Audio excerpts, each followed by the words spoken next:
প্ল্যান্টটা DIY করলাম। বাড়িতে এমন একটা কফি কাপ বহুদিন ধরে পড়েছিল। ডিজাইনটা আমার একদমই ভালো লাগতো না, আর ভালোও ছিল না বলে কখনো ইউজ করা হয়নি। তাই ভাবলাম আমি এটাকে প্ল্যান্টার বানাতে পারি।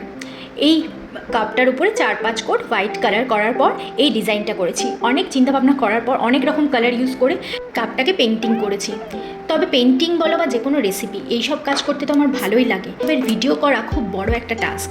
শর্টস ভিডিওগুলো আমরা সবাই 1 মিনিটের দেখি, বাট অ্যাকচুয়াল ভিডিও রেকর্ডিং থাকে 20 থেকে 30 মিনিট বা তারও বেশি।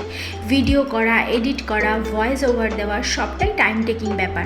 এখন তো শর্টস ভিডিওগুলোতে গান অ্যাড করলেও আবার কপিরাইট ক্লেম, তাই ভয়েস ওভার দিতেই হয়। অন্য ভিডিওতে এত কিছু বলার সুযোগ পাই না, তবে আজ বললাম।